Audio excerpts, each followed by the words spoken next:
Suzana, posso começar então? Pode começar. Tá. Bem-vindos. Bom, boa tarde, agradecer a presença de vocês, né? Dizer que o João César mandou um abraço para todos, mas ele está num evento em Brasília, né? Com a Comissão de Direitos Humanos, lá com o Silvio Almeida hoje. Então a gente começa esse seminário dos altos estudos da Casa Dirce sobre a trama tropical. Então vai ser um seminário que vai durar 3 quartas-feiras. Esta de hoje é a abertura com a fala do Fred Coelho da PUC, que é um dos conhecedores da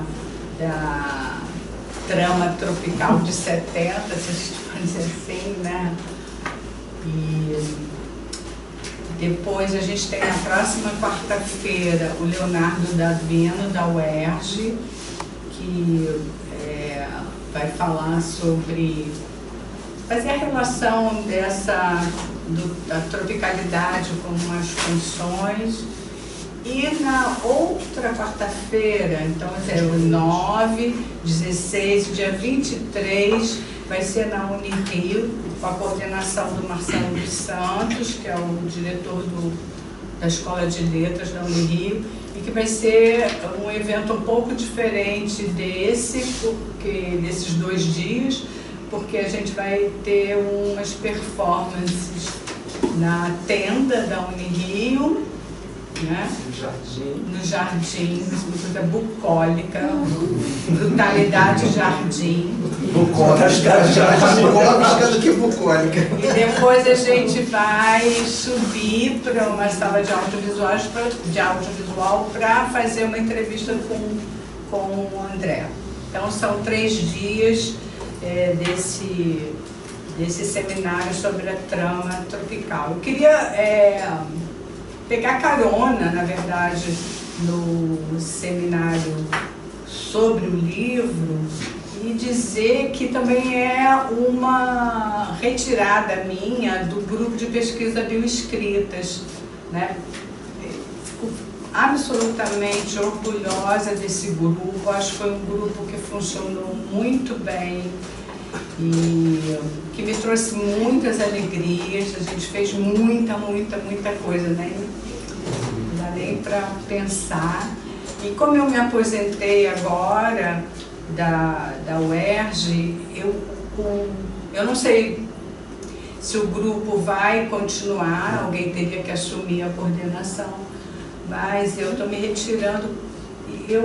Assim, quando eu vi, sem querer me comparar com o meu querido Caetano Veloso, mas quando eu vi o Caetano com o Xande de Pilares, a comoção que ele sentiu ali, eu entendi, assim, como uma pessoa mais velha sente orgulho diante de um jovem que está assim, brilhando, né, como é o caso do Xande. E eu me sinto muito feliz, muito orgulhosa desses membros do Bioescritas, que cada um tem uma personalidade diferente, cada um tem um brilho próprio, e eu acho que isso é muito interessante dentro da universidade. Quer dizer, você não faz um grupo de seguidores ou de herdeiros, mas de pessoas que trocam, e eu aprendi muito com eles. Eu preparei um pequeníssimo texto em homenagem ao livro aqui, tá? Eu tenho que ler porque não é um texto que eu possa falar. Aí depois o Fred vai fazer a parte dura. Então, olha, a trama tropical é um trava-línguas, um travo no coração, cravo a corda, clavicórdio, uma facada sem giro, que nunca cumpre sua missão, Adélio. São 3 tigres tristes, os brancos, os pretos e os indígenas. Os 3 ideias fora de lugar, travados em cumprido destino da convivência, entrevados da Panamérica. Deuses incompletos tocando aboios nos ataúdes um dos outros. Nem pimenta, nem refresco. É matraga matando seu irmão. O menino morto tinha só 13 anos. Tá, tá, tá, tá, tá. Está lá o corpo estalado no chão. Observe a importância do número 3 durante toda a narrativa. A personagem principal tem 3 nomes: Augusto Matraga, Augusto Esteves e O Augusto. Os lugares em que transcorrem as fases de sua vida também são 3. Murici, onde vive inicialmente, o Tombador, onde faz penitência, o Rala-Coco, lugarejo próximo a Murici, onde encontra sua hora e vez. Observe o fonema explosivo, o T. O Brasil Matraga aguarda sua hora, sua vez. A metralhadora giratória que fará a coisa certa. Love and hate. A trama tropical foi tecida com as penas do manto tupinambá, com a tristeza dos poetas com suas penas. Tecida por mãos invisíveis. Tudo que dói repuxa e depois gargalha, e melhor, quem vê, vê por último. O imperador, o manto de Pedro II, o manto de Arthur Bispo do Rosário, o manto de Nossa Senhora da Aparecida, seriam antimantos os de Oiticica? Um manto é um manto, é um manto, é um mantra, e o mantra é o tantra. Ficamos pornográficos, sem nunca perder a ternura. A trama tropical é a tristeza do desafino do samba de uma nota só. Tristeza em desafio na batida do funk de favela. Tristeza, o desatino dos tambores no meio da mata. A mitologia do caos, o sexo no crepúsculo, Cristo e Exu, Laroye Eleison, Kyrie Exu. O que um brasileiro, filho de imigrantes judeus austríacos expulsos pelo nazismo, pensa da cultura brasileira? Ele oferece uma amálgama entre a chamada alta cultura europeia e a cultura popular brasileira. Uma amálgama entre as raízes religiosas do catolicismo, religiões afro e religiões indígenas. Síntese e paradoxo de Maltner, Schopenhauer, Nietzsche, Brecht, Cartola e sambistas. Esse poeta caosiano criou uma forma inédita de articular o tropicalismo com o comunismo. Revisão da história cultural para modificar a perspectiva eurocêntrica por meio de uma negociação inédita entre a melancolia, alegria, dança e afetividade. O erotismo do corpo trágico transformado em alegria, a Grécia e o Guarujá. Deus da chuva e da morte. Marina destece a trama de Zema. Ela, sendo a filha de gente exaltada e que bebe fogo, cuspiu chuva de leite na cara do careta. O vento que ventou lá, venta aqui. A chuva que caiu na mata, aqui cairá. Por que não te calas, Zema, zebra? Um berro para lá de Terã, um desterro, nossos erros, ossos fraturados, coração batendo, tum, tum, tum, na hora de pagar a fatura. Sursum corda, ó dívida interna, eterna. A trama tropical, o livro, esse livro aqui, gente, ó, é esse o livro. Conta também histórias, não estas, as primas destas, trama urdida por esse dançarino, esse exilado na Suíça, essa criatura só mandíbulas, essa índia sem confetes, esse performer do perigoso André Maceno. Ele mostra o corpo carne do performer tropical, não como suporte de um outro, mas o corpo que mostra a doença que vai levá-lo. E nesse caso, a doença é da cultura da imagem, a doença da tropicalidade para o bem e para o mal. Ele nos esgota durante essa cartografia, essa dermografia, mapa de sangue desenhado à unha na pele. Nos leva ao limite do que podemos suportar. E quando sai do quadrado iluminado da página, nos relega ao nosso pobre corpo, ao nosso corpo quase nada, à nossa falta de presença, ao nosso abandono. Ele nos dá a doença da nossa percepção. Maceno, quando trama, traduz o que nos desforma, contorna, conforma. Quando trama, ele crava os dentes nos frutos, no ácido do ananás, do Amazonas, e desespera de sabor, deixando a língua verter sangue, picada, dolorida. André Maceno, quando trama, nos atrai perigosamente. Será que iremos até o fim desse striptease? O que atiça o desejo tropicalista, acerta o alvo na alucinação do impossível, essa obnubilação blockbuster do gozo perfeito, da batida perfeita, fruto suculento de um parto da arte e pesquisa. Quem trama esse corpo potente? O que ainda não foi, o que não é, o que será. Atrás do trio elétrico, o rolezinho no shopping, o arrastão na praia.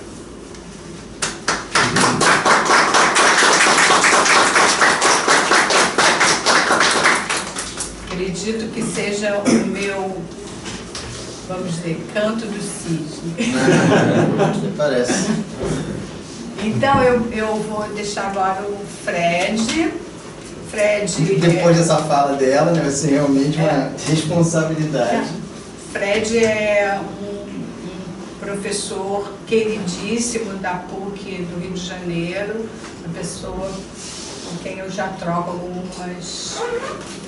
alguns ensinamentos desde muito tempo, né? Muito grata de você ter aceitado em meio a essa quantidade de coisas para estar aqui com a gente, tá? Então, fica à vontade. Eu só tenho a agradecer o convite, o seu, óbvio, né? O convite para poder conversar com o André sobre o trabalho dele, o convite para poder estar com o Marcelo, estar com o Léo, são, né, de muitas formas, são da mesma geração, também há muito tempo juntos, né, de algum jeito, né? E o André já tive, inclusive o André, né, porque ele montava uns seminários lá na Caixa, né, assim, incríveis.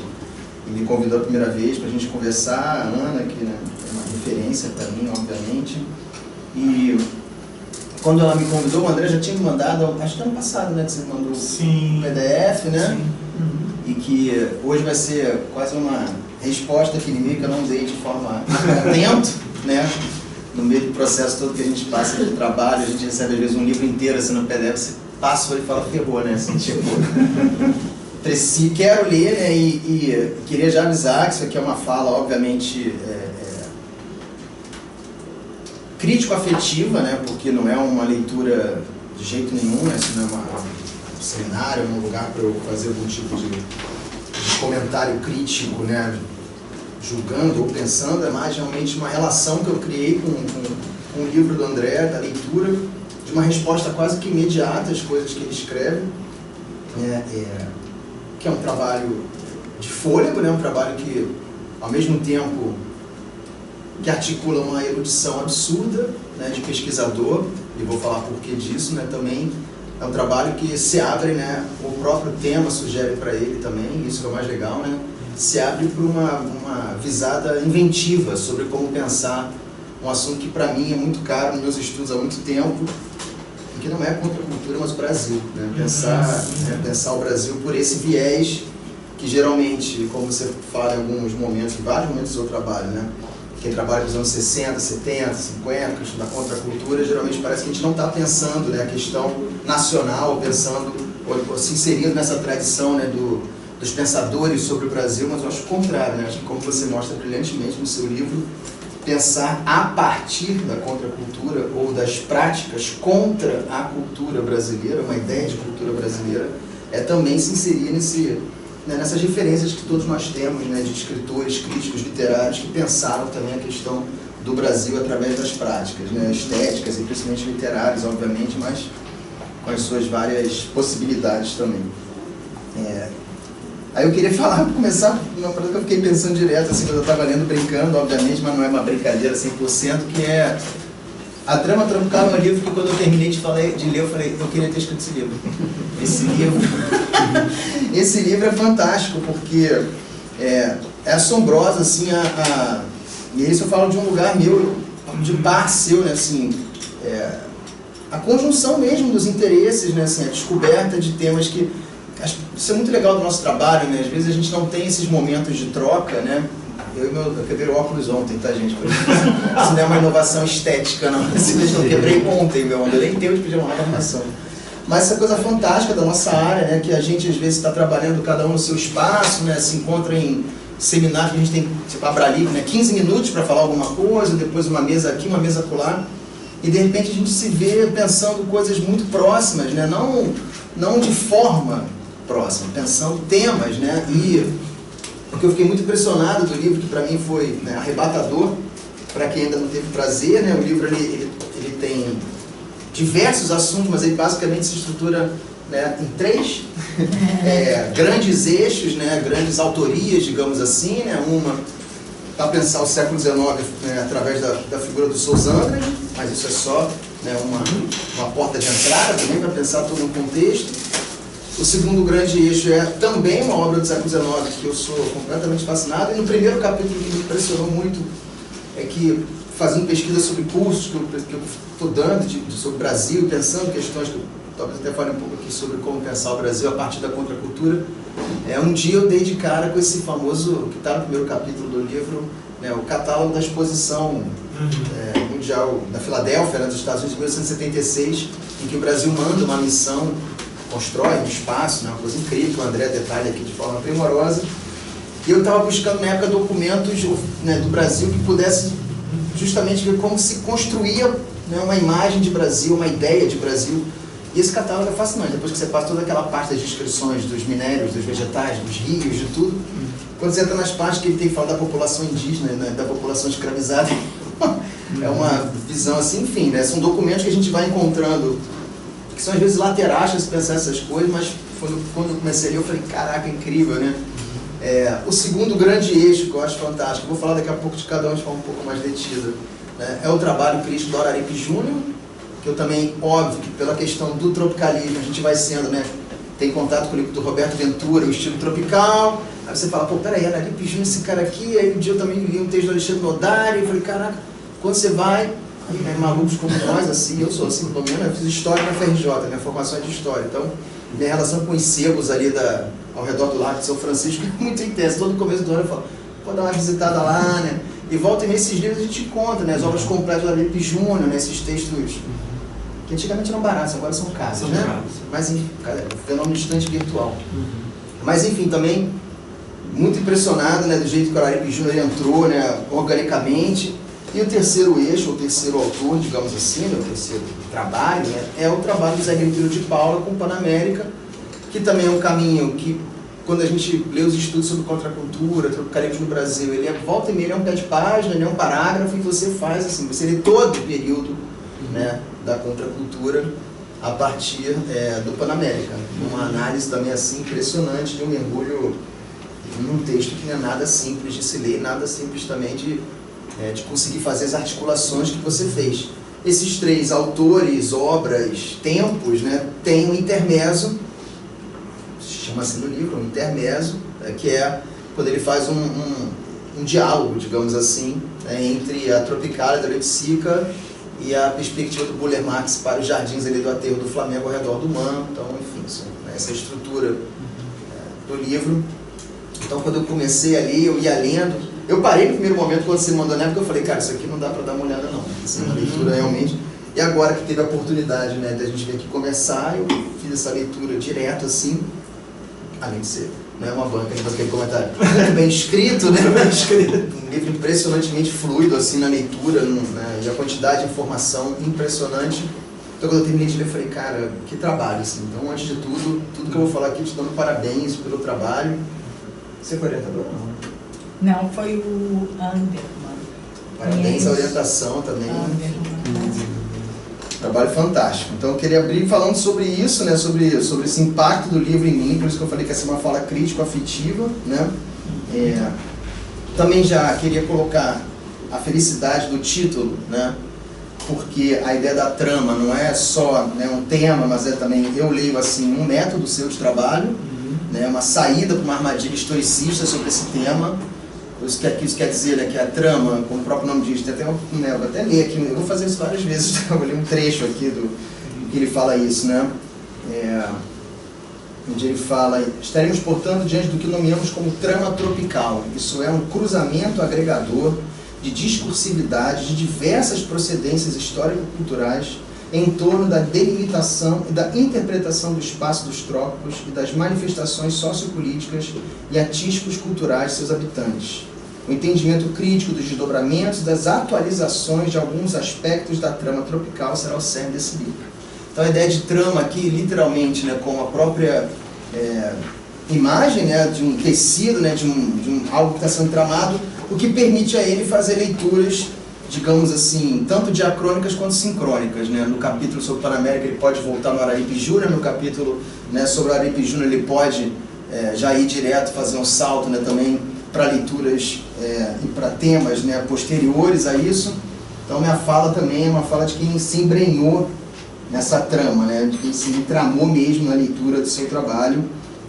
E é um livro que, não só para quem trabalha com esse tema, repito, que aliás, qual é o tema, né? Que a questão é uma leitura sobre esse topos, ou sobre esse espaço discursivo, como você diz, que é a questão do trópico, né? Que é uma leitura realmente que, como a gente faz, quando a gente faz uma tese ou faz um projeto de pesquisa como esse, escreve um livro, né? Assim, imagino que você ainda teve que conter muita coisa aqui, né? Do tipo que você começa a ver os trópicos realmente numa série de situações, numa série de manifestações, algumas eu vou trazer como comentário, que eu sei que certamente você, né, olhou e falou, talvez, né, prefiro não, como diria o Barthes, assim, né, não dá para falar de tudo, né, mas como é impressionante como cada capítulo se desdobra, né, numa quantidade infinita de temas, assim, que a gente pode, como pesquisadores, seguir, né, que você fala no final, né, você fala assim, são algumas pistas, né, até porque, nossa, aqui é um inquérito inteiro, né, são algumas pistas, né, mas que você deixa realmente várias aberturas, desdobramentos possíveis para os pesquisadores que têm contato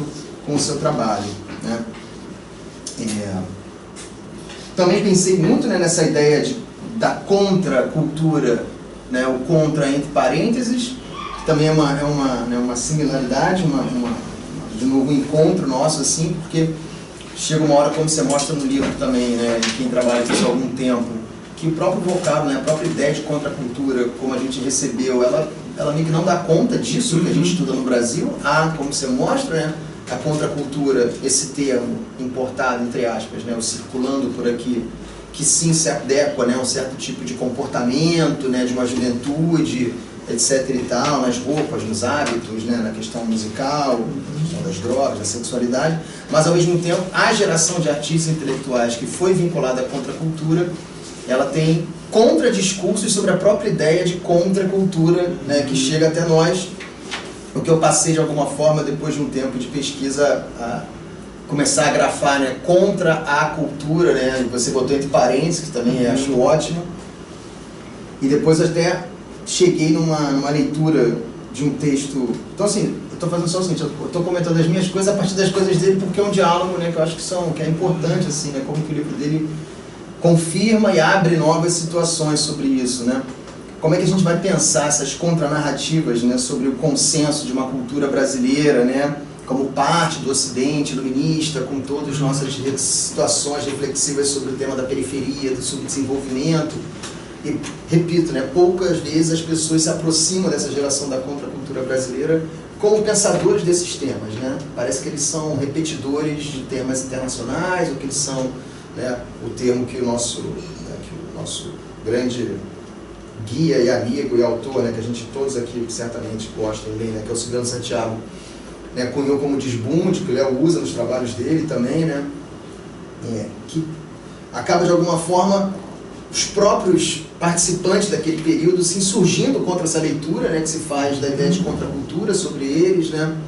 Mas, então, como encontrar uma palavra que dê conta dessas contranarrativas, né, que pode ser também contraculturas, isso que você faz é muito, muito bom, e que é algo que é o gesto que eu digo que a gente se encontrou, que eu me encontrei no seu trabalho, né, que é começar a dar uma visada sobre essa ideia de contracultura, sobre contranarrativas na história do Brasil, e não necessariamente no período reportado pelo tema, né, que você mostra brilhantemente, por exemplo, falando do Souza Andrade, né, e também de alguma forma do Araripe Júnior, né, que são autores que estão pensando dentro de um momento de alta voltagem do nacional, né, fórmulas de escapar daquilo que se espera, né, da repetição do discurso oficial, do discurso, né, da nação a partir da questão do Estado, do Império, né, e de fazer parte do grande concerto das nações, como se dizia, né.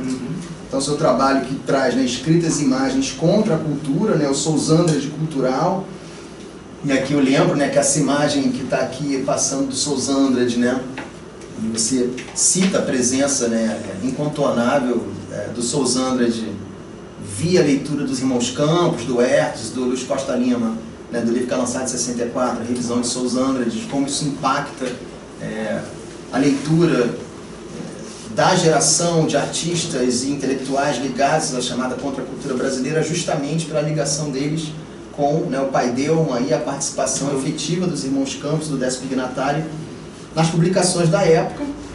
Inclusive, uma das bancas que eu falei que eu ia te chamar é de uma orientadora de doutorado que está fazendo sobre a presença do Souza Andrade nesse momento contracultural brasileiro, da ISIS, né? E essa imagem do Souza Andrade que está circulando aqui, ela é a imagem que fecha, né, a Nave Louca, que é a revista que foi feita naquele período, né, entre 72 e acaba sendo lançada em 74 pelo Ali Salomão, pelo Torquato Neto, pelo Luciano Ramos, pelo Luciano Figueiredo e o Oscar Ramos, onde tem várias presenças espectrais ou não, né, do Souza Andrade, inclusive um poema do Haroldo de Campos, né, falando diretamente do Souza Andrade.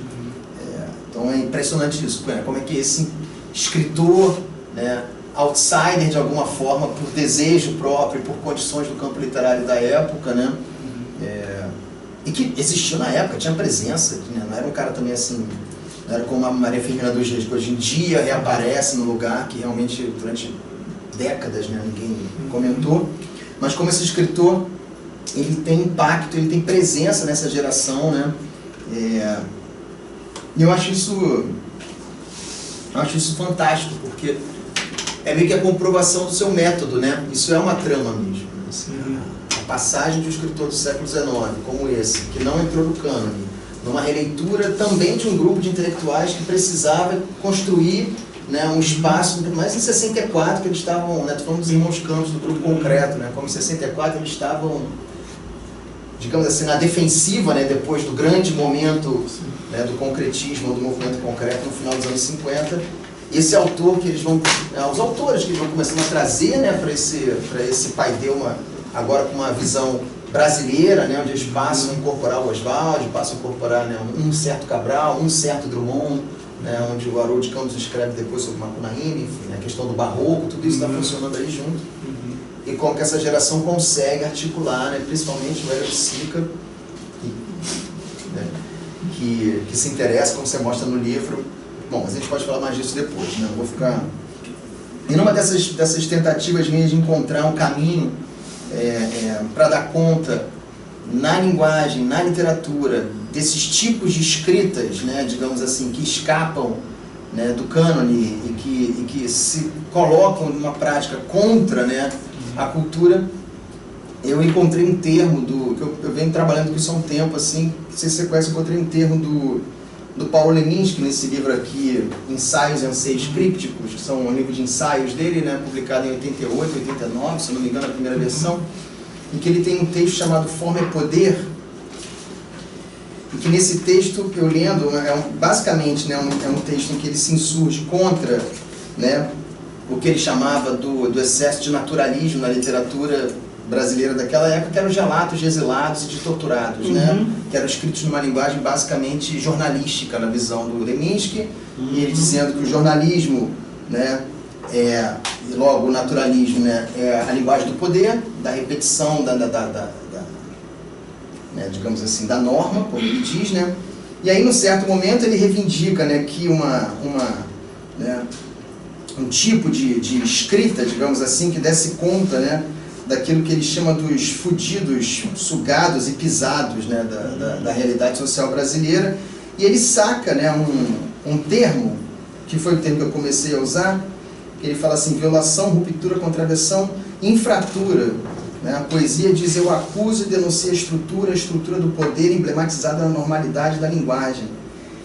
E aí, como você, assim, eu sou um desses caras que encontrei esse termo, fiz pesquisa em tudo quanto é lugar, tentei rastrear de tudo quanto é jeito. Isso não é brincadeira, a única coisa que eu encontrei de infratura foi uma peça, não sei porquê, do Fábio Porchat, com esse título.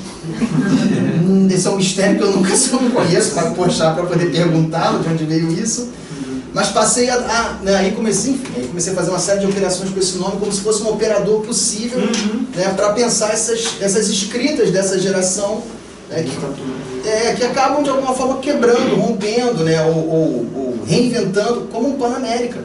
Que é por isso que eu fico admirado demais com o seu estudo sobre o Panamérica, porque é um texto realmente assim, que dentro daquele momento ele aparecia muito mais, digamos assim, né, como algo, como você coloca, assim, né, não é um livro que circulou, não é um texto que foi, né, talvez me segure que eu vou dar um troço do Ari Salomão, ele tem até mais, hoje em dia, digamos assim, dimensão, né, então eu falo, as coisas estão aparecendo, senão não ajuda nada, tá? Então, assim, enfim, só estou também dizendo como que como é que o seu livro vai alimentando e afirmando, né, assim, essas tentativas da gente conseguir trazer esse tema dos anos 60 e 70 numa potência inventiva, mas também como algo que faz parte de um pensamento, né, sobre o discurso e a linguagem brasileira, né, sobre essa ideia de Brasil que essa geração está ao mesmo tempo escapando e construindo, né? Não vou poder entrar aqui nos detalhes, obviamente vocês têm que ler, né, das análises que ele faz sobre o Sousa Andrade, que é impressionante, quando eu digo a erudição dele, né, que é conseguir rastrear, né, as séries de referências que tem nos poemas, né, tanto no chamado Geza, no Inferno de Wall Street, na parte, né, que a gente mais conhece por causa dos Irmãos Campos, quanto no outro poema, né, no Harpa Dourada, né? Harpa de Ouro. Harpa de Ouro, exatamente. Que aquele ali também é impressionante. Como tem coisa ali. Inclusive tem uma expressão chamada Topazium Flor, né, que depois eu fui ver, eu me lembrei quando eu li, fui procurar. Tá num né, o Hélio usava essa expressão para um trabalho, com uma série de fotografias que ele fez, enfim, assim, como que isso foi presente para eles, né, e para ele principalmente, por conta dessas relações importantes que os Irmãos Campos criaram com essa geração de mediadores, parceiros e de incentivadores também, né, porque boa parte da crença do Hélio nos anos 70 de que ele era um escritor vinha dos próprios Irmãos Campos incentivando ele a escrever sobre Nova York, a ler Sousa Andrade. Ele começou a ler uma série de textos, né, enviados. Aliás, essa é uma prática que os Irmãos Campos tinham, né, assim, né, de informar com seus próprios textos, né, essa geração para eles poderem de alguma forma reverberarem, como você diz, e ao mesmo tempo com todo respeito a eles, também demarcarem esse espaço de influência, né, ou de... Bom, mentores. De mentores, pois é, de mentores. É que às vezes eles são mais do que mentores, né, eles são mentores...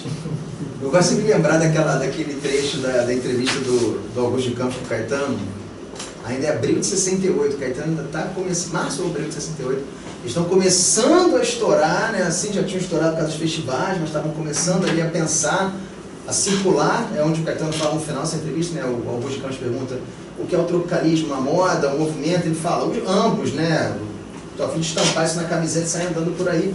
Mas nessa entrevista tem um trecho maravilhoso que o Augusto de Campos fala assim: você não acha que, né, suas letras de música têm uma relação com a obra do Oswald de Andrade, etc e tal? Aí o Caetano responde assim: acho, depois que vocês me deram os livros do Oswald de Andrade para ler, eu acho que tem tudo a ver. Ali é um momento que eu acho muito bom das estratégias deles, né, assim, de trabalho, né, de construção de uma comunidade, né, que até vou falar depois rapidinho disso.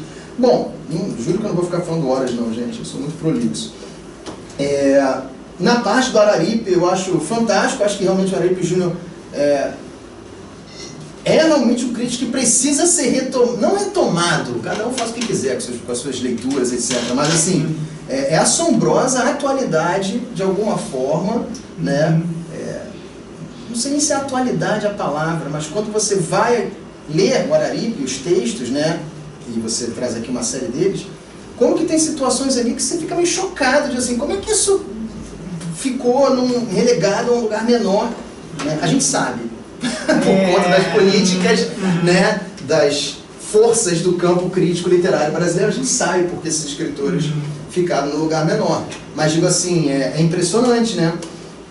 Logo, né, o André ele mostra, assim, talvez o principal, que está no título do livro do Roberto Ventura, né, a reivindicação do Araripe Júnior de um estilo tropical. Eu acho isso fantástico.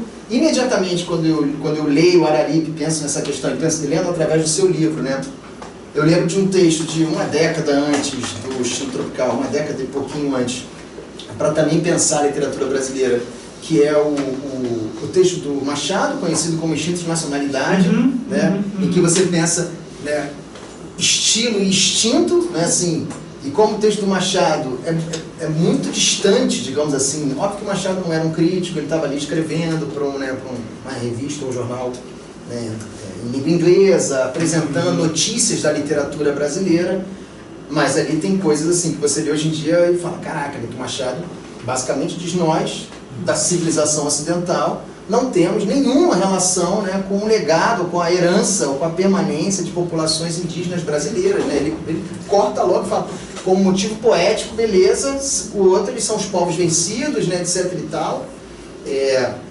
Mas é interessante pensar, né, isso, pensei essa ideia do estilo e do instinto do Machado.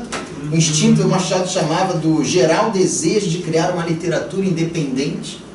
Ainda era em 73 por ele um desejo difuso de criar uma literatura independente. Já tinha acontecido coisa pra caramba, mas enfim, né? Eu adoro esse texto do Machado também porque ele fala de poesia, de romances, como se ele não estivesse escrevendo nenhuma das duas na época, né? Assim, ele é um presente ausente, digamos assim, desses textos. Mas na leitura do André do Araripe Júnior, do estilo tropical, ele vai trazendo pra gente uma série de demarcadores, digamos assim, ou marcadores, né? Importantíssimos dessa visada crítica dele, né? A primeira de todas, a ideia da obnubilação, essa palavra, né? Da obnubilação tropical, né? Que é você ter uma relação. E o André também, né, como qualquer intelectual que a gente tem que ler do século XIX, ele demonstra, né, de forma bem acurada, né, assim, não estamos falando de um intelectual revolucionário fora do seu tempo. Ele trabalhava com a ideia de determinismos, né, geográficos. Ele tinha, obviamente, questões ligadas à temática racial lidas naquele momento, mas também, né, se mostrava como um cearense, né, um abolicionista, né, lembrando que o Ceará foi, se não me engano, um dos primeiros estados ou províncias brasileiras a abolir a escravidão no Brasil, né? Enfim. A ideia que você traz, né, que eu acho maravilhosas, né, a expressão que ele usa do escritor que é envenenado pelo ambiente, a questão do veneno tropical, eu acho isso demais. E lembrou também, de novo, nessas tramas, né, numa frase que o Silviano Santiago dizia que o Hélio adorava, porque o Silviano tinha passado para ele. Esse é outro mentor. Esse é outro mentor também. Não, esse aí, então, esse é outro né?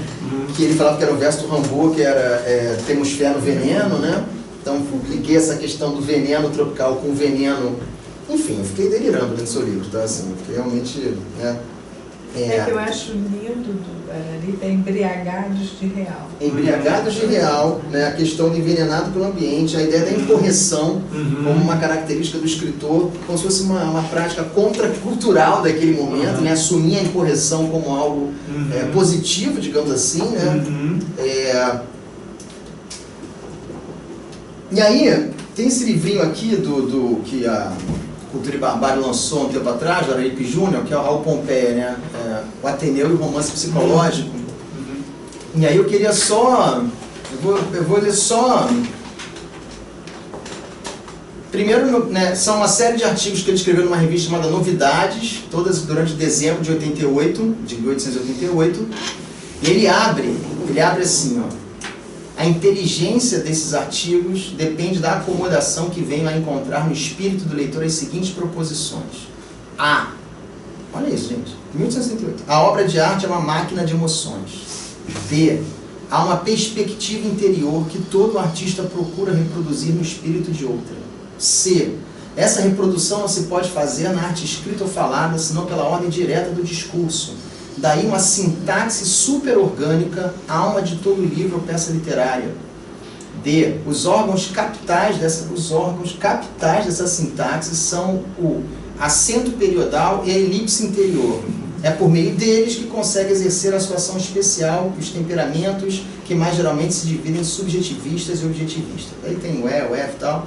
E eu vou ler também só que eu poderia ler vários momentos que se relacionam com o que o André traz sobre essa originalidade, ao mesmo tempo capacidade, né, de olhar, né, o Brasil e entender como uma literatura brasileira poderia marcar uma singularidade naquele momento. No artigo de 14 de janeiro de 89, seguindo ainda a leitura do Ateneu, olha só como é que são a apresentação é assim, ó, autointoxicação psíquica, arte, olha beleza, máquinas de sensações de ordem objetiva e de ordem subjetiva, pânico literário de Raul Pompeia, estilo. Começar assim uma análise em 1889, e nessa leitura aqui que ele faz, ele usa expressões como máquinas de guerra, ele fala de poema concreto, ele fala de melodia de timbres, ou seja, né, assim, não estou dizendo que ele é um precursor, estou dizendo como é que é impressionante que às vezes a gente, né, acaba deixando, né, um autor como esse num lugar como se ele fosse datado, como se ele fosse menor. Então, isso que eu estou falando que tem relação aos nossos trabalhos, assim, que eu fiquei muito feliz assim, de ver como que a gente pode voltar ao século XIX com um olhar contemporâneo, como algo que é contemporâneo de alguma forma, sei que são anacronismo louco, mas eu adoro também anacronismo, né? Como se fossem nossos contemporâneos, né? Na surpresa mesmo, né? Da descoberta, das leituras, né? Dos textos, Tem uma análise que você faz, que eu adoro, da pintura do Pedro Américo, a Carioca, né? Também eu achei fantástico aquilo, como é que uma tela que pode ficar lá num lugar totalmente que você traz com a potência contemporânea que ela tem, assim, né? Enfim, o livro é cheio, como diria o Haroldo de Campos, dessas coruscâncias, né? Assim, você vai lendo as coisas e vai abrindo cabeças e cabeças e cabeças, né? Então essa passagem, inclusive nessa passagem do Aurélio Júnior, eu pensei algo que, né, também se relaciona com o livro inteiro, que eu botei aqui, né?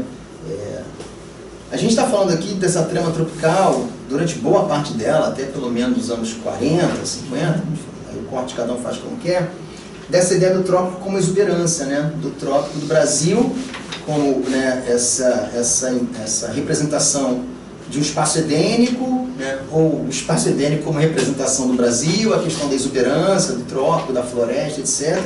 E como que atualmente o olhar do mundo para o Brasil, quando se relaciona com a natureza, é justamente do lugar da destruição disso, né? Do desmatamento, né? Tá tendo agora, ou acabou ontem, não sei, esse encontro lá na Igreja do Pará, né?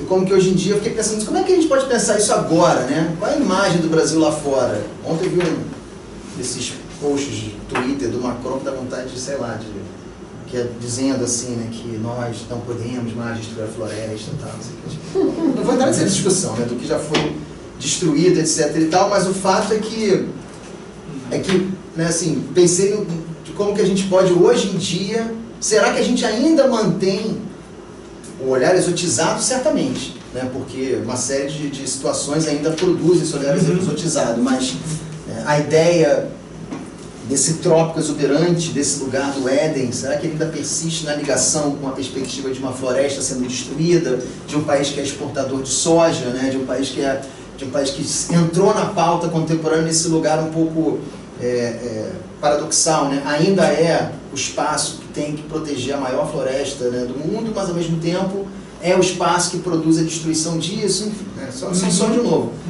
Fiquei viajando nisso, né? Nessas situações da Amazônia e da ideia de natureza, como é que se vê o Brasil hoje, que não sei se, aí eu estou falando aqui de cabeça, assim, não sei se alguém quiser falar depois, assim, né? Se essa ideia de trópico, né, do tropical, ainda persiste em algum espaço de reflexão, assim, sobre o Brasil lá fora, se isso já, não sei, fiquei pensando nisso, assim, né? Como é que seria um desdobramento disso no contemporâneo.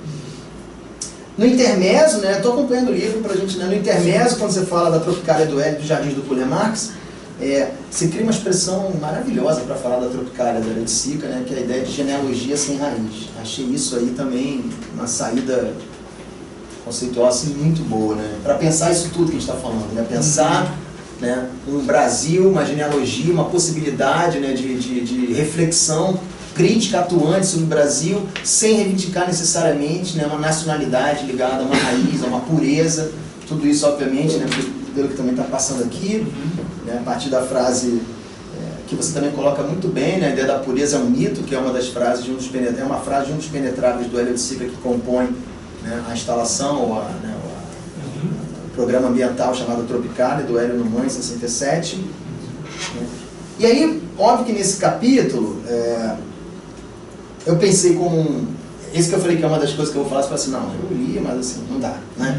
Que uma das coisas que eu pensei como diálogo, já que você traz, né, essa dinâmica entre a ideia de uma cidade orgânica, vou dizer assim, tá, na Tropicália, e a ideia de uma cidade projetada, elitizada, né, no Jardim do Julian Marx, tem esse livro que certamente você conhece, né, do Max Spencer, Inteligência Brasileira, inclusive... Uma outra orientanda minha, que eu estou fazendo vários convites para ele aqui na frente de vocês, que eu falei que eu ia te chamar para a qualificação, está ali, que é a Fernanda, né, onde ela está fazendo uma tese justamente sobre essa visão do Max Spencer, essa ideia de inteligência brasileira, né, que o Spencer justamente vem do Brasil 4 vezes em 60 e 64, né, e ele vai a Brasília, ele vai ao Rio de Janeiro, ele vai, né, acho que ele passa em São Paulo, em Minas, se eu não me engano, e ele tenta desenvolver, ele tenta propor nesse diário de viagem, que é esse livro aqui, é o diário dessas viagens dele no Brasil, né? Algo aproximado à possibilidade de uma inteligência brasileira ao mesmo tempo intuitiva e projetiva, né? Ao mesmo tempo que tem, né, que a gente fica trabalhando com a ideia de cartesianismo tropical, né, de algum jeito, né, como ele que se relaciona com outro, que seria uma outra chave, digamos assim, para pensar uma trama tropical, né? Assim, como é que a gente pode pensar a ideia do trópico produzindo uma perspectiva criativa e ao mesmo tempo crítica, né, do Brasil. Aí eu vou ler rapidamente também para vocês aqui a nota preliminar que ele escreve do livro, tá? Este pequeno livro, que é dedicado a amigos brasileiros e deve seu aparecimento a 4 estadias no país, quer também chamar a atenção para o fato de que não é por suas relações de poder que uma civilização avançada desperta o interesse geral. Antes disso, ela o faz pelas relações que estabelece na esfera da inteligência. Para o Brasil, as relações econômicas não são as decisivas, e sim as espirituais, né, na perspectiva alemã, né, do que seriam as relações espirituais. Né. E o papel, né, ele usa a expressão arrangère francesa, né, considerado o agente global, não é desempenhado aqui pelo comerciante, e sim pelo intelectual. O que se verifica é que existe uma inteligência brasileira progressista que mantém ligações internas e externas com a Europa, a América e a Ásia e que desenvolve de modo original e inovador temas, estilos de cobertas, atitudes e experimentos merecedores de toda atenção, os quais não revelam nenhuma, óbvio que aqui é o europeu, né? Não revelam nenhuma diminuição em seu interesse pela vida espiritual e se apresentam livres da decadência metafísica e da barbárie. Pode-se também observar que a ideia e a praxis da humanidade possuem os centros civilizados dos trópicos, olha essa expressão, os centros civilizados dos trópicos, dimensões distintas daquelas apresentadas em outros lugares, que tais dimensões aí se formam de maneira menos histórica, enfim, né? E aí, assim, o livro é coalhado de trechos que a gente poderia aqui trazer para dialogar, né, com o trabalho do André, mas não é o caso, a gente pode falar disso depois, tá? Mas é impressionante tem trechos aqui, para quem não conhece esse trabalho, né, que almoços, né, do Max Benz com Guimarães Rosa, Clarice Lispector, né, o Vladimir Murtinho, visita desde na casa do Lúcio Costa. Ele estava quase sempre com a Clarice Lispector no Rio de Janeiro, né, assim. Enfim, também trazendo... Isso é uma fofoca. Bom, se eu te ler aqui como ele descreve a Clarice... Não, ele tem uma descrição da Clarice que é lindíssima. Eu não quero aqui demorar, mas eu não estou aqui com ela marcadinha, mas é uma descrição assim, aqui. Olha isso, gente. É porque ele vai a Brasília, e a Clarice nessa época escreve aquela famosa crônica dela sobre Brasília, que para mim é um dos textos mais incríveis já escritos na língua portuguesa, aquele negócio ali, né? E aí ele está falando de uma noite na casa, né, do Lúcio Costa com a Clarice Lispector e o Aloysio Magalhães, não, na casa do Aloysio Magalhães, no Leme, E aí tá dizendo, Lúcio Costa fazendo 1000 teorias e tal, e a Clarice só fazendo comentários claricianos, né? E aí ele diz assim da Clarice: Clarice Lispector, com o rosto aberto, puxado para frente, típico de uma Nefertiti eslava, e com os lábios tímidos e pontiagudos sobre os quais repousa ainda a força de beijos distantes. Ainda repousa a força de beijos distantes, né? Mas é maravilhoso, assim. Enfim, pensei no Max Bense nesse momento, né, desse seu intermezzo, porque ele está justamente vendo essa passagem, né, desse país. Ainda ligado, né, só pensar na visão de um Stefan Zweig, né, assim, 40, né, sobre como ele ainda tem que projetar um país atrasado para um futuro, e o Bense já, né, em 60, 61, dizendo, ó, que já há um país, né, uma civilização, que ao contrário do que a Europa pensaria, o cartesianismo obnubilado funciona, né, num arranjo único, né.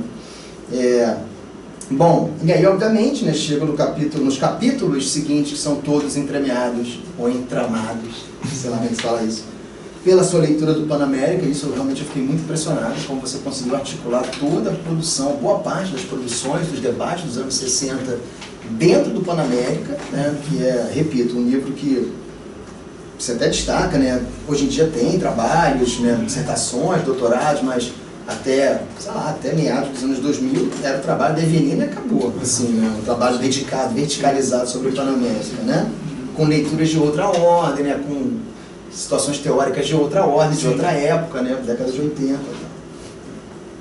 Aí tem um momento que, assim, que eu acho que a gente pode, que eu fico impressionado do Panamérica também, é que ele é escrito nessa linguagem tão transgressora, numa proposta de literatura tão transgressora. Acho que talvez o mais próximo dele, numa trama tropical, né, seria pensar o Catatal, do Paulo Leminski, né, seria um livro próximo, que eu digo assim, no desafio de linguagem, né, óbvio que são mundos radicalmente distintos, mas há ali se pensar que o Leminski, segundo o próprio, né, rabiscou um primeiro rascunho do Catatal em 66, né, então é interessante pensar como que esse impulso atravessador dessa linguagem, né, sem respiro, como diz a Flora, né, Susequinde, né, que você não pode respirar nesses livros, como elas são similares em caminhos totalmente distintos. E justamente o Zé Agripino de Paula, que é um dos poucos dessa geração que nunca reivindicou nenhuma mentoria dos irmãos Campos, né, não tem nenhuma... Ao contrário, ele acabou indo para o Candomblé, acabou indo para países africanos, né, os documentários, os filmes que ele fez de Super 8 são todos ligados, né, a um outro desdobramento, como você também mostra, né, desse período de tropicalismo musical, tropicália, né? Também, né, a gente tem esse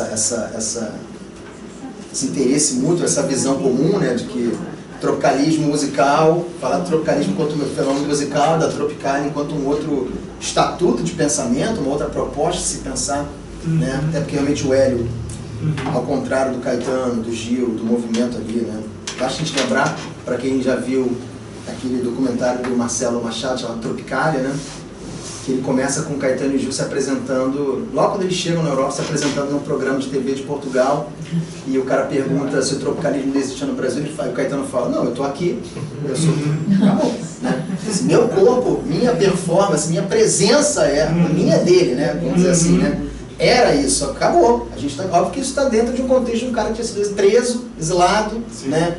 E certamente a pouca disposição dele de fazer algum tipo de fala, né, que aludisse alguma coisa positiva no Brasil naquele momento, né.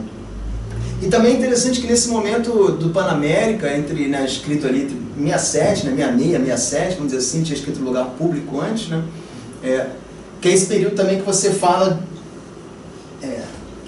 no seu livro sobre a questão do lugar, né, do papel que o intelectual tinha que dar conta sobre a questão do povo, né, sobre esse tema do povo enquanto quase uma obrigação ou uma necessidade de ter que, se não estivesse falando, ia ser visto numa régua de estar sendo alienado em relação... Isso bate em artistas de forma muito distinta, né? Isso chega a bater na Lydia Clark, lá em Paris, isso bate nos irmãos Campos, que começa a fazer, né, outro tipo de pensamento, de abordagem sobre a questão brasileira. Isso obviamente bate nos tropicalistas quanto proposta, no Hélio principalmente, que é impressionante, né? O Hélio...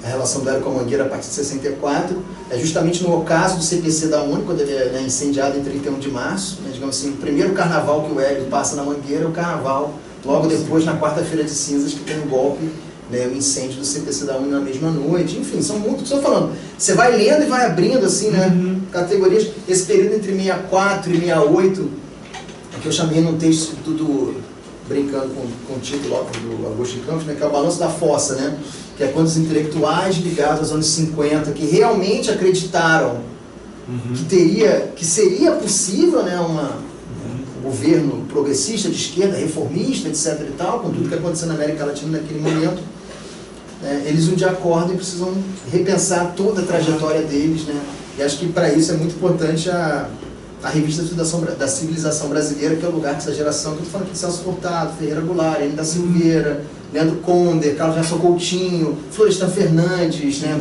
Todos esses intelectuais precisam de alguma forma olhar um para o outro e falar. Aliás, acho que a gente viveu isso há 4 anos, né? Há 4 anos a gente viveu isso, de acordar e falar, e agora?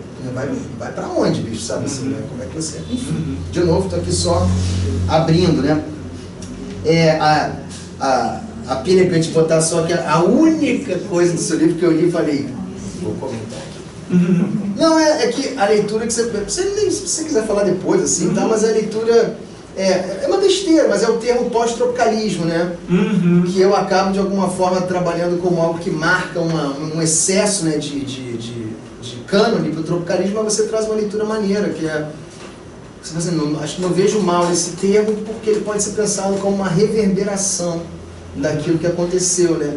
Eu acabo tendo resistência a ele por achar que, de alguma forma, os trabalhos que começam a ser feitos depois de 70, eles justamente não se vinculam àquele momento que você coloca, como o que a gente, né, também comenta, né, de uma abertura efusiva mesmo durante um período, né, de fechamento, ditadura, enfim, também são coisas... O problema dos prefixos. Dos prefixos, exatamente. É, né? o problema dos prefixos. É porque quando eu fiz lá o trabalho do Eu Brasileiro, que era minha dissertação em 2002, né, já faz 20 anos, já, pelo amor de Deus. Eu era muito reativo às leituras que se faziam dessa geração dita como pós-tropicalista, né? Você achava... Hoje em dia eu entendo que era uma dissertação romântica, né? Porque eu queria lutar pelos abandonados da história, digamos assim, né? Hoje em dia eles estão super bem, então não precisam mais disso, né? Mas enfim, a ideia da contracultura também, quando você entra aqui, né, puxando, que eu acho que também é uma das coisas que eu acho fantásticas de pensar, né? Tá lá no Entre Lugar, né? A ideia de que todo intelectual latino-americano escreve contra, né? Então é natural a gente poder fazer essa ligação de que desde sempre nós somos um país que tem que se inventar num fluxo de contra a cultura do Ocidente, contra a cultura hegemônica da metrópole, né, digamos assim.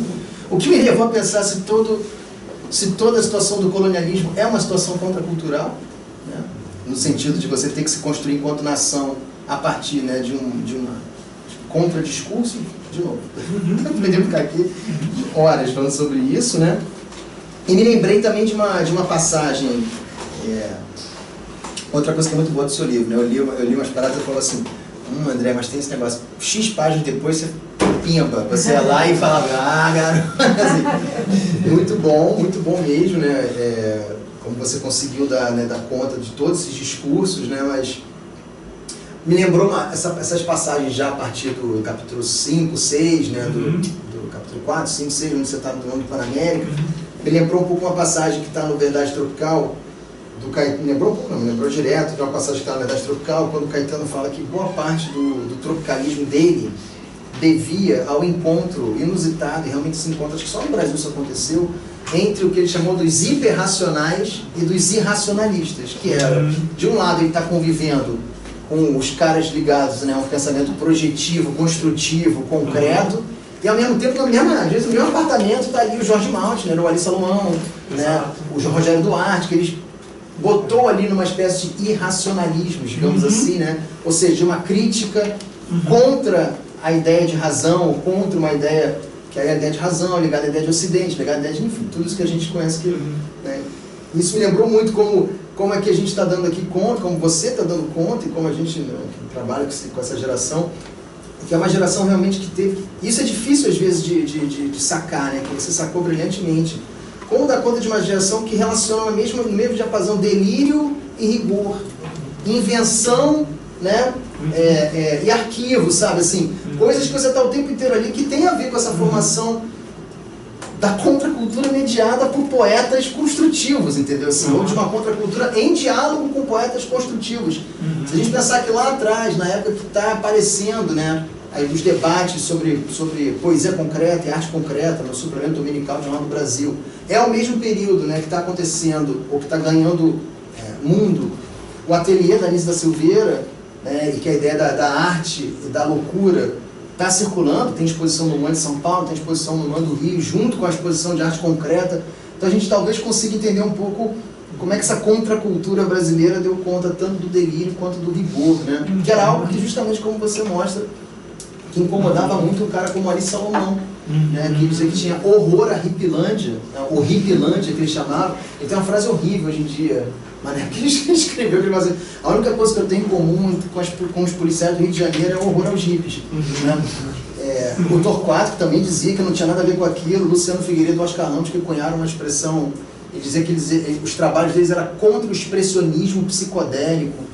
Então é maneiro também marcar sempre isso, essas singularidades dessa contracultura brasileira como um espaço que não é aderente imediatamente, né, ao flower power, à questão hippie. Até porque também lembrar que são muitas contraculturas circulando naquela época. Né? Andy Warhol está em Nova York, enquanto a galera está em São Francisco lá fazendo, né, o Flower Power e o Ácido Licérgico, o Andy Warhol está na Factory com a galera usando heroína e fazendo sadomasoquismo. Então, assim, tudo isso funciona ao mesmo tempo e está chegando, né, via um cara como o Hélio, como o George Maltner, que também viveu de alguma forma esse mundo, né, em Nova York. Aliás, foi o George Maltner que deu as dicas para o Hélio da noite de Nova York, né, tal. Então achei isso também muito bom. Enfim, já estou me encaminhando já, porque eu estou falando, nossa, a gente já falei pra caramba, gente, pelo amor de Deus. Mediadora, você não vai me cortar. E aí, então, realmente para encerrar, duas coisas só.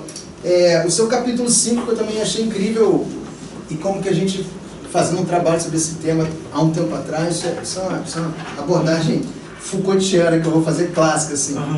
Como que escrever sobre contracultura nos anos 90, nos anos 2000, né, a pauta era totalmente diferente do que é escrever sobre contracultura hoje. Né? Por que eu estou falando que é Foucaultiano? Porque as temáticas contemporâneas reinventam esse arquivo para a gente, né? Como ele fala na Arqueologia do Saber. Você volta esse arquivo com um olhar que no capítulo 5 o André dá conta dos corpos, da sexualidade, da questão indígena, da questão racial, da questão étnica, né, digamos assim, e que foi vastamente ignorado, inclusive no meu trabalho lá no começo, vastamente ignorado por esse estudo sobre contracultura, que eram sempre ligados de alguma forma a isso.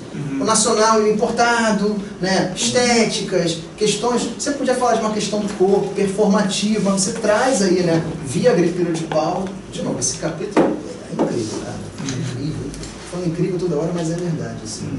Essa reflexão sobre esses corpos políticos, né, da brasilidade, né, suas ausências e presenças, né, a questão, enfim, eu achei um capítulo também muito, muito forte, assim, para ver como, de novo, o que eu estou tentando falar toda hora sobre o seu livro é a atualidade, seja do Sousandres, seja do Araripe Júnior, seja do Agripino, para o debate contemporâneo, para o debate sobre Brasil, sobre literatura e sobre pensamento brasileiro, né. E na conclusão, na página 290, assim, você tem um momento que você fala algo a partir da Liv Sovic, que eu super concordo, né, que é a questão da monumentalidade do tropicalismo dessa geração, né? E aí você traz aqui uma citação do Maltner, como diria Jorge Maltner em fevereiro de 2000, em texto publicado no site Tropicalia: não há possibilidade de escapar do tropicalismo. É como o amor de mãe, para sempre devorador e eterno. Essa frase me remeteu diretamente à famosa frase do Mário de Andrade, em 42, quando ele fala que o modernismo é uma força fatal que você não tem como escapar dela. Então, assim, a monumentalidade está aí mesmo, a relação de tropicalismo e modernismo, né, naquele famoso esquema lá do Antônio Cândido, que é arcadismo, romantismo e modernismo. Se a gente tira o Antônio Cândido, bota Augusto de Campos, ele vai falar que o século XX é modernismo, concretismo e tropicalismo. E de alguma forma, se a gente parar para pensar, depois do tropicalismo, a gente não tem nenhum ismo mesmo mais, né, assim, que amarra, né, um tipo de situação cultural brasileira que a gente pode olhar para cinema, para teatro, para música, para literatura, né? Então, talvez nesse sentido, sim, o tropicalismo tenha sido esse último dito movimento, né, ou movimentação, porque também tem isso, os próprios na época tiveram dificuldade de assumir isso como movimento, né? Eu já vou acabar. E aí me fez essa relação, enfim, aí uma outra discussão que a gente pode fazer depois, né, de como que até botei naquele texto lá, né, do livro do Pedro, né, sobre Caetano, de como que tem uma relação interessante entre a ideia do Caetano de linha evolutiva, a ideia de formação, né, e a ideia que o Augusto de Campos, novamente ele, né, nos textos que ele faz sobre o tropicalismo, sobre o Caetano e o Gil no Balanço da Bossa e outras bossas, como ele toda hora bate na tecla, né, dessa ideia de que há uma trama costurando o Oswald, modernismo, né, eles, como, né, alguém que retoma o modernismo na clave transgressora, e os compositores, né, uma dupla que ficou tão importante quanto Oswald e Mário, né, que é Caetano e Gil, né, as suas musas, as suas relações, enfim, tem realmente uma forma de monumentalidade para falar desse período que eu acho que dá muito pano para manga mesmo, né, de pensar isso, e ao mesmo tempo os caras estão fazendo 80 anos, então, né, já não... Eu sempre falo isso, que 67, né, o tropicalismo é mais próximo da semana de 22 do que a gente é próximo do tropicalismo, assim, né, assim, eles são mais monumentais, até entende que eu estou fazendo assim de alguma forma, né? E bom, e para terminar mesmo, quando você traz no finalzinho do livro uma letra do Negro Léo, numa música da Ava Rocha, eu achei assim, achei perfeito, né, de como você sacou de alguma forma, né, nessa dupla, né, que são compositores, são um casal, são, né, ao mesmo tempo artistas, né, cada um no seu trabalho, como realmente eles de alguma forma são uma síntese, né, que renova e que ao mesmo tempo abre novamente, né, toda essa questão dos trópicos, toda essa questão de que quer ser fazer uma arte de invenção no Brasil, que dialogue com o mundo e que também traga nessas marcações. Enfim, espero não ter sido tão autorreferente na conversa com o Léo e não ter entediado vocês com as minhas deambulações, mas realmente, assim, isso é o que eu li, isso é o que eu trouxe para vocês, para uma fala, assim, de reação, né, assim. Esse é um livro que tem que ser consumido, digamos assim, né, e pensado, e que ele abra muitas possibilidades de leitura futuras. Então, só queria agradecer a possibilidade de falar do livro aqui com vocês, né, agradecer ao UERJ, a Casa Disse, a Ana, né, e ao André, principalmente, pelo privilégio de poder falar do seu livro. Obrigado.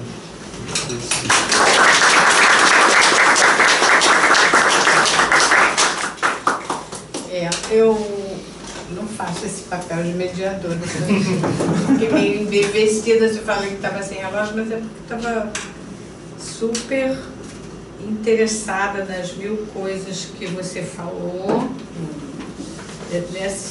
nessa leitura generosa que você traz para a gente, dizer que o livro está à venda ali, se vocês quiserem comprovar o que o Fred falou, desmentir o que o Fred falou. Mas foi uma leitura super interessante e eu fiquei muito perturbada com duas coisas, só sobre essas duas coisas que eu vou falar. Primeiro, que é a ideia da presença de espírito do Araripe, que eu acho que essa é uma qualidade do intelectual que não é muito falada, que ele tem presença de espírito. Então, e por isso ele foi tão diferente ali entre eram os três, né? O Silvio Romero, o Araripe e o José Veríssimo. E eu acho que quando a gente fala em presença de espírito, eu estou chamando a atenção para a ideia do corpo mesmo, né? Dos sabores, dessa força de uma presença assim que toma um lugar tão difícil de ser percebido às vezes no tempo. E a outra coisa é essa inteligência brasileira do Max Benz, que assim, eu não comprei. Não comprei essa ideia dele, não. Não sei, teria que ler melhor, conhecer melhor, assim. Mas acho que não é ele não está falando de uma inteligência brasileira, tá? ou ele está falando da inteligência Dos brasileiros. De não. alguns brasileiros. Mas era uma inteligência que ele poderia reconhecer dentro de padrões europeus. Ah, certamente. Porque a inteligência brasileira não estaria. Nessa visão, assim, é totalmente impossível você pensar pela ótica de um Araripe Júnior e pensar pela ótica do bem. São, como você falou, né? Uma presença de um corpo que tem que passar por uma experiência sensível para, né? Agora, ele é um cara que está vendo Brasília, está conversando com um Haroldo de Campos, não sei o que lá, está vendo um tipo de... Ele estava vendo que o desejo dele aceitável. Pode ser. Então, eu acho que isso é bem... uma questão, fica uma questão, assim, para a gente entender muito mais, de uma forma mais complexa, né? A dificuldade que a gente tem de armar essa trama. Porque eu acho que a ideia da trama é essa ideia da tessitura, mas é de algo que é tramar. É a trama, como diz a Cecília Meirelles.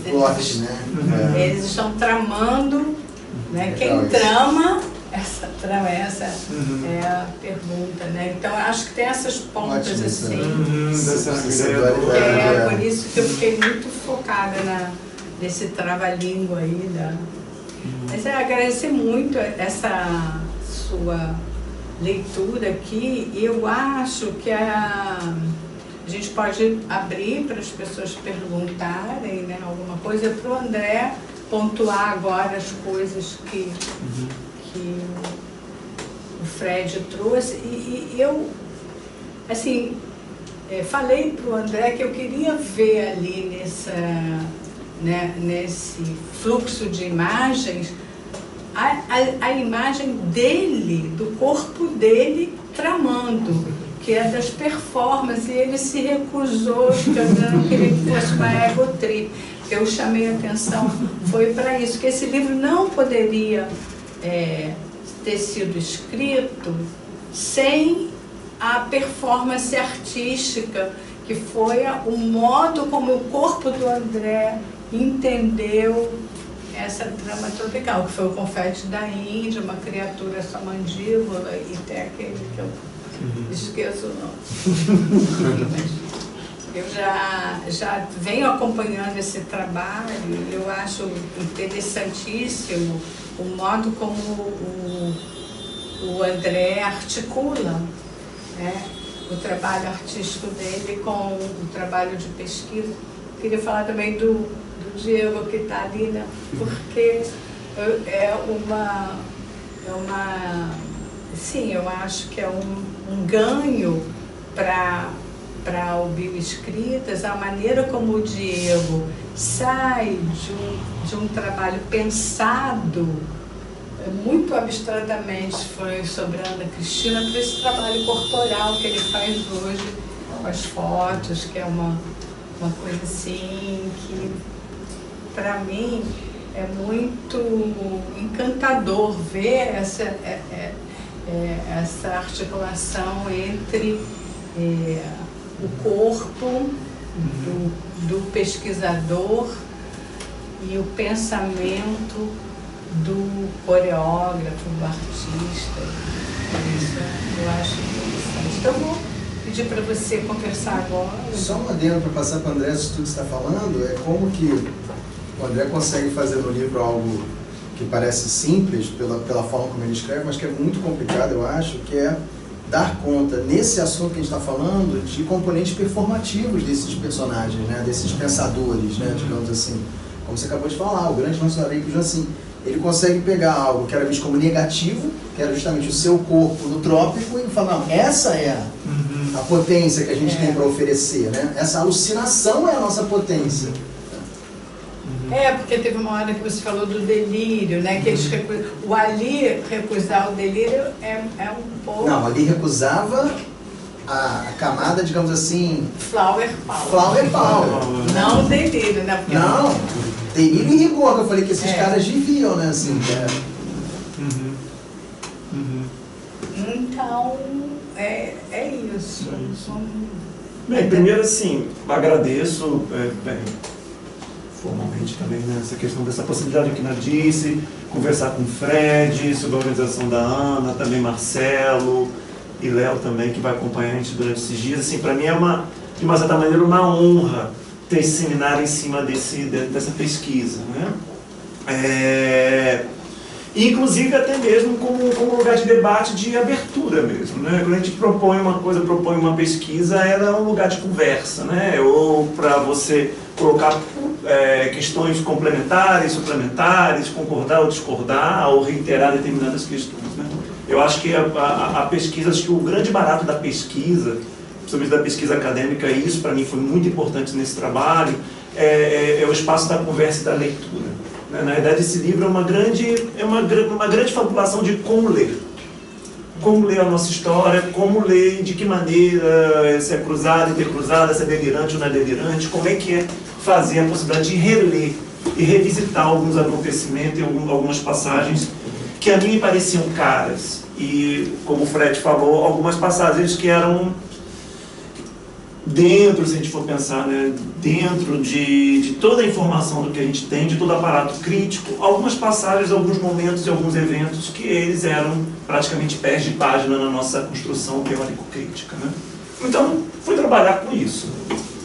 Nem todos, mas uma grande parte assim, né? Eu vejo essa questão do Araripe Júnior como isso, o Panamérica, inclusive esse evento, que é essa exposição internacional da Filadélfia de 1876, então, e de uma maneira cruzada, né, com questão de história, literatura, artes, enfim. Fred, assim, eu achei, assim, para mim é muito gratificante, assim, escutar a sua leitura, né, como essa pesquisa chegou para você, como ela te atravessou e como ela é ponto de partida para pensar fios que não estão aí. E é justamente isso, né? Tem alguns fios que eles não entraram por questões de formato livre, tem outros fios que não entraram porque não entraram mesmo. E não, claro, claro. Tem essa ideia de pensar no recorte, né? E não tem como chegar, talvez em alguns momentos aí, flerte até mesmo assim, fazendo uma autocrítica com questões quase enciclopédicas, né? Com esse desejo de voragem de tentar me identifico muito, o máximo dar conta de alguma coisa, que a questão não é dar conta dela, né? Porque a gente sempre fica nessa ilusão de em busca da batida perfeita, enquanto que a batida perfeita ela é o imperfeito, né? O incorreto. E eu acho que a trama tropical é isso, né? A gente tem esse desejo pela busca da batida perfeita, de sempre acertar o passo, né? Sempre aquele jogo de perfeito. O passo tem que acertar o compasso, tem que acertar, mas só que a nossa acessibilidade rítmica é totalmente diferente. Eu acho que tem uma outra acessibilidade rítmica aqui, que eu acho que é isso também que eu, de uma certa maneira, relendo a própria pesquisa que eu fiz, que é pensar nesse descompasso. E é esse descompasso que também vai dizendo várias coisas, mas também descompasso por quê? Você está pensando em descompasso porque tem determinado compasso possível. Então, o que é esse balizamento cultural que tem, que nos coloca nesse lugar que existe uma correção, historicamente, né? Uma correção, um compasso certo, uma ideia no lugar certo, né? Não uma ideia fora do lugar, enfim. Então, essa foi a grande provocação que eu propus com esse trabalho. E que eu acho super importante essa questão do Araripe, porque, primeiro, o Araripe Júnior foi o que me apareceu antes dessa pesquisa. Até mesmo, me lembro isso, que foi até uma sugestão da Chiara, há muito tempo, né, porque eu acho que eu estava ainda terminando o mestrado, que eu fiz o mestrado na UERJ, que era uma outra pesquisa, que era sobre a literatura HIV e AIDS, relacionando com os textos teórico-críticos, né, do Silviano, Keith Jarrett, do Blue Note, né, trabalhando com esse livro, e o sangue. Sobre a questão do sangue, história de família. Marcelo e Santos também, sangue. Tudo é sangue. Era isso, né? O sangue com materialidade, né? Em algum momento me chegou essa questão da Araripe Júnior, né? O estilo tropical, né? Eu disse, tem aqui estilo tropical, olha isso aqui. E isso ficou e acabou desdobrando aí no que aconteceu, né? Porque me parecia um texto super potente, né? Ele é potente até agora, com todas as questões que a gente sabe, questões contextuais, né, históricas e de um pensamento crítico de época por determinados segmentos ou recortes, mas que tem pontos ali que são muito interessantes. Essa ideia do psiquismo, né, da questão do tóxico e do psiquismo nos textos do Araripe Júnior, por exemplo, nesse que ele propõe com Raul Pompei, é muito interessante, porque ele tem esses outros textos que ele fala, né, sobre essa questão de pensar que existe uma determinada organização psíquica, né, que faz com que exista essa incorreção e essa aclimatação da cultura brasileira. Não vou saber dizer agora onde está isso. Eu me lembro que o da Raul Pompei tem isso, tem outros textos também que ele trabalha sobre o Aloysio Azevedo, que ele fala disso, e também do José de Alencar, inclusive, né, ele é parente do José de Alencar.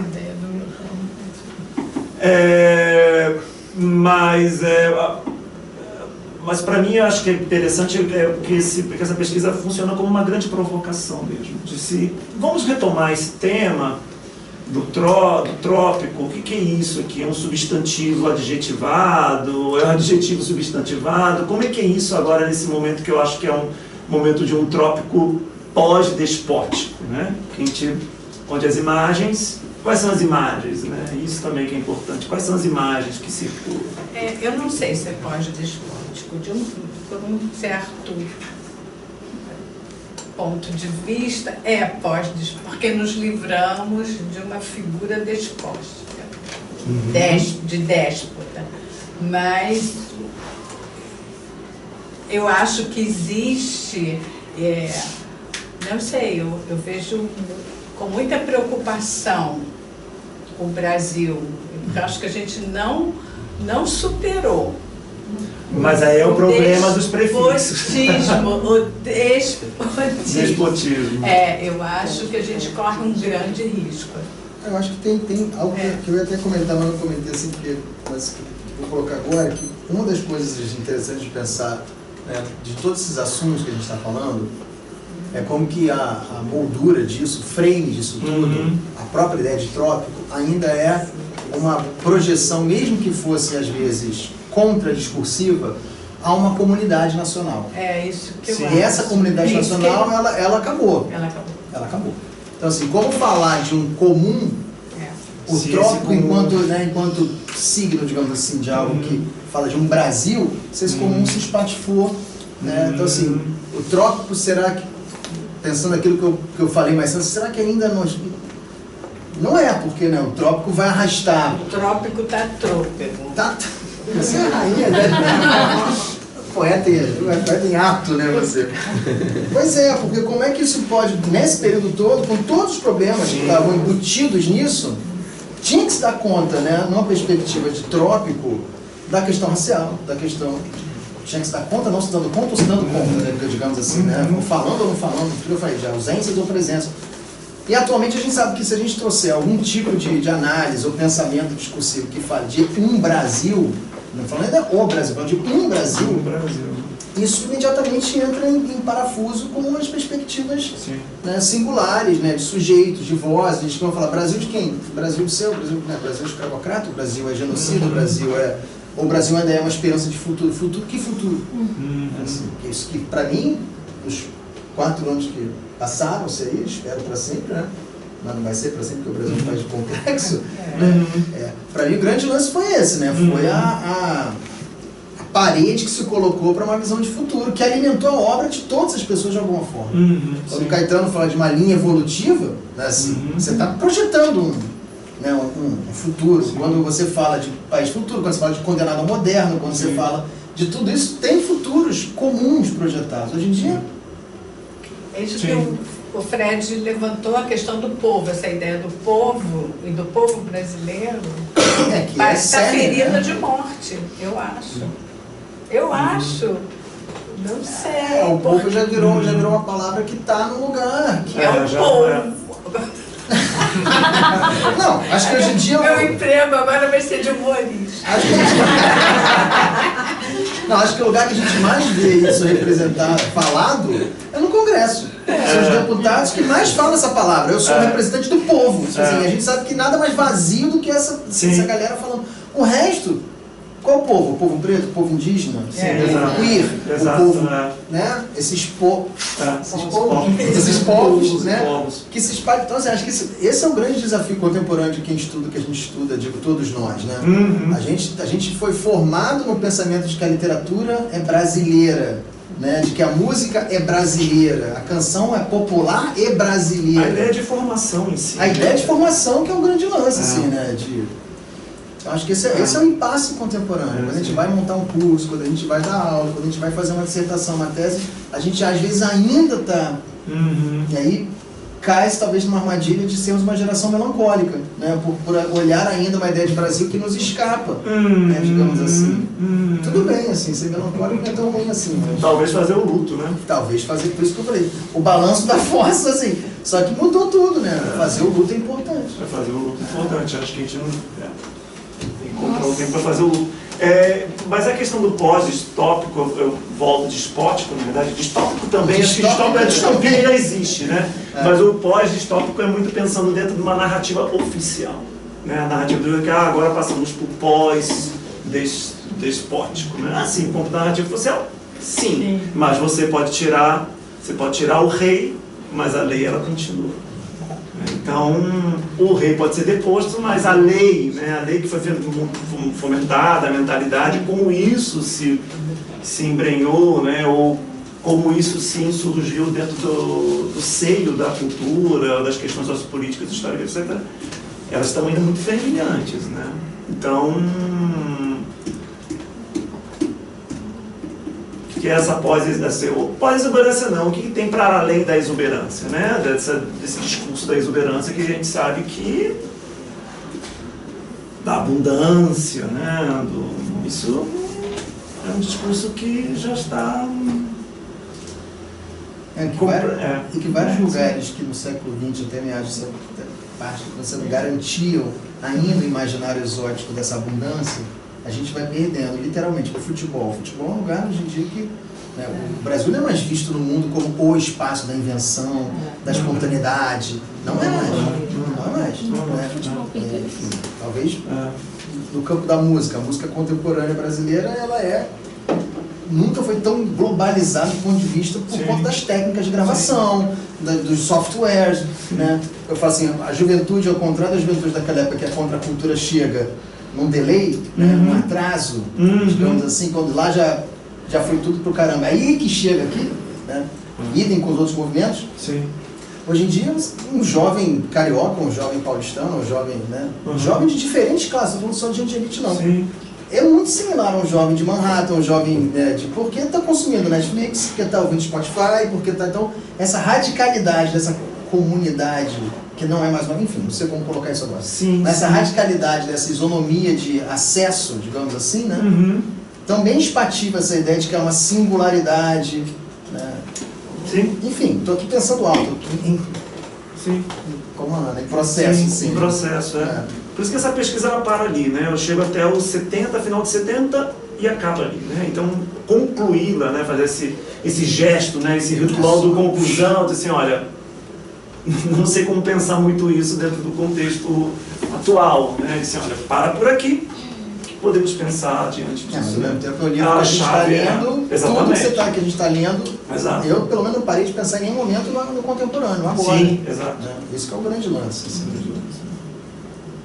Vamos passar então para o público. Alguém quer conversar aqui com o Fred, com o André? O livro está à venda. Está acho que é importante. O autógrafo também. Porque eu acho eu acho, André, assim, que realmente é difícil pensar as coisas no momento. Sim. Para a minha geração, pior que o Covid foi o governo Bolsonaro, eu acho, assim. Né? Que a gente realmente levou um tapa na cara, né? Assim, a gente jamais poderia pensar que coisas, defesas que a gente fazia enquanto jovens, como da liberdade de expressão contra relação a uma ditadura, né? Poderiam se transformar essa ideia de liberdade de expressão num dos piores discursos criminosos. Sim. Que diz que quem é ditador é quem proíbe eles de falar as coisas que eles falam. Então, assim, nós somos a ditadura, supostamente.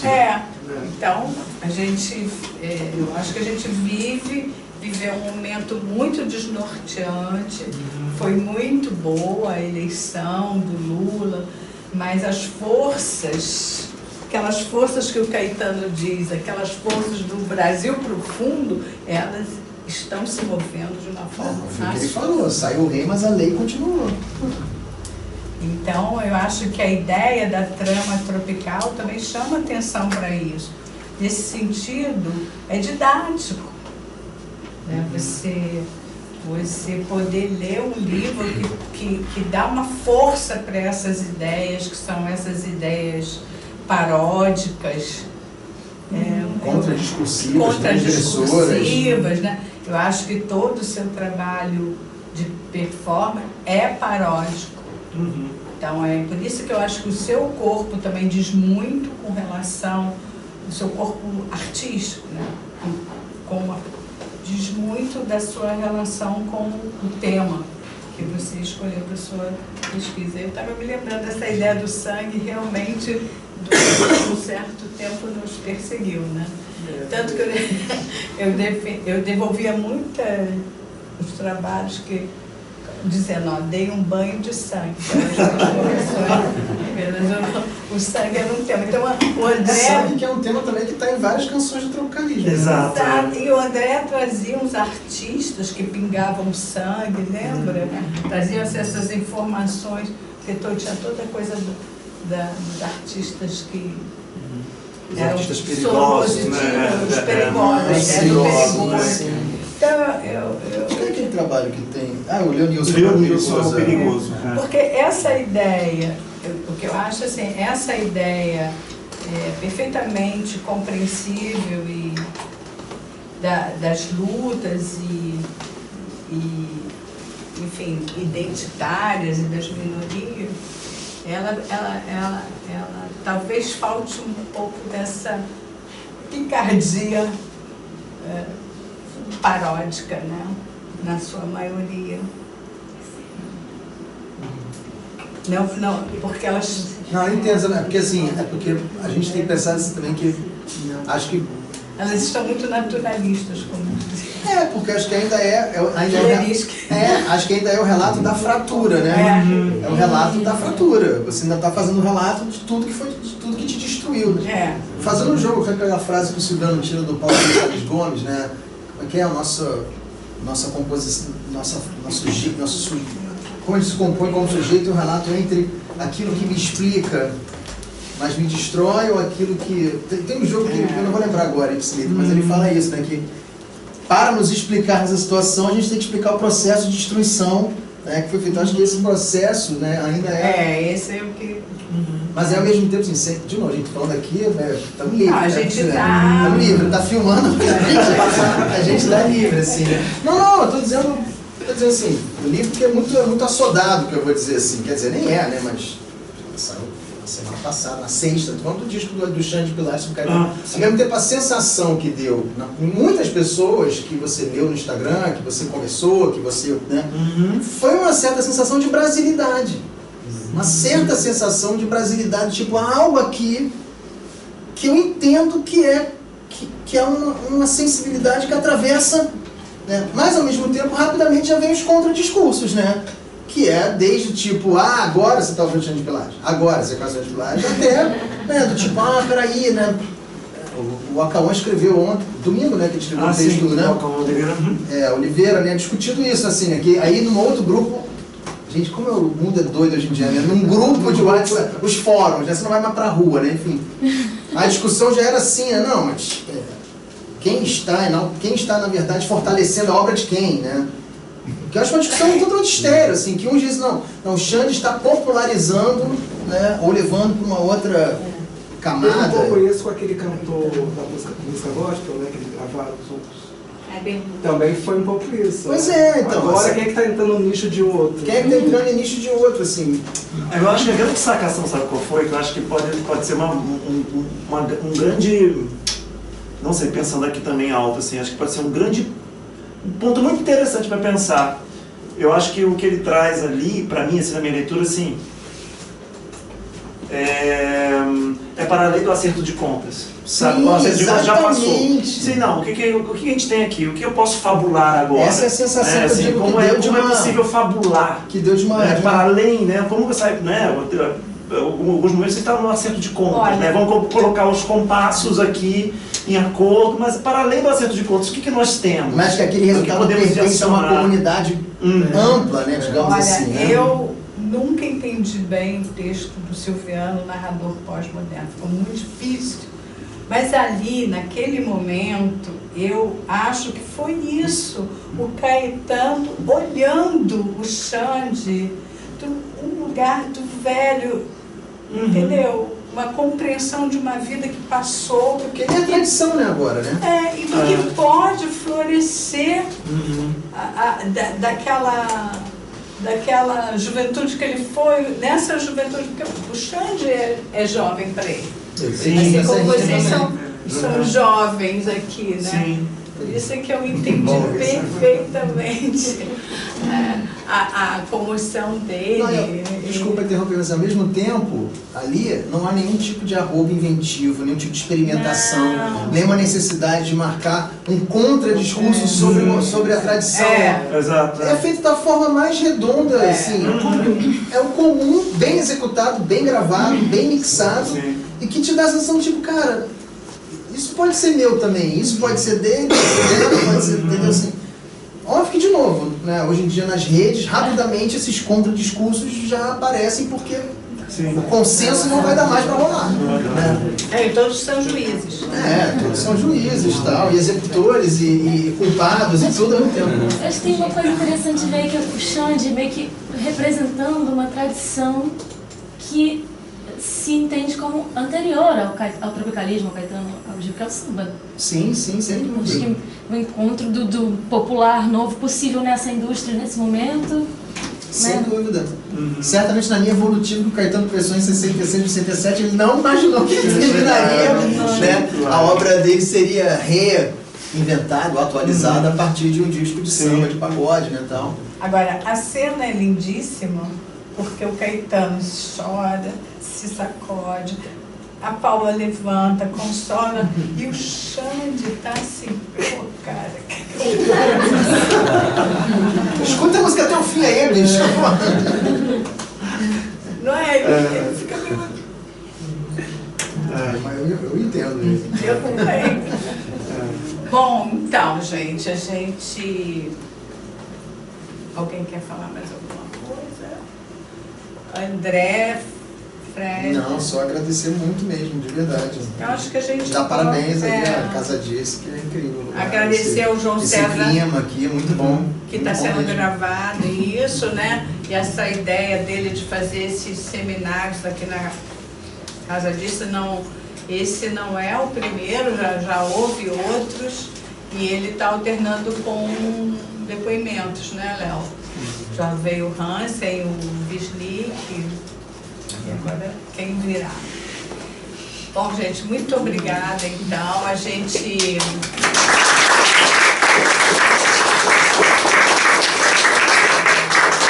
convida vocês para assistirem no dia 16 com o Leonardo. O Leonardo quer falar, dar uma palhinha do... Vai ter imagem do André. Vai ter imagem do André. É que nem Netflix vai pro episódio. Próximo episódio. Porque senão vai ser spin-off. Eu disse, não, vou ter. Então, tá bom, gente. Muito obrigada. Obrigadinho.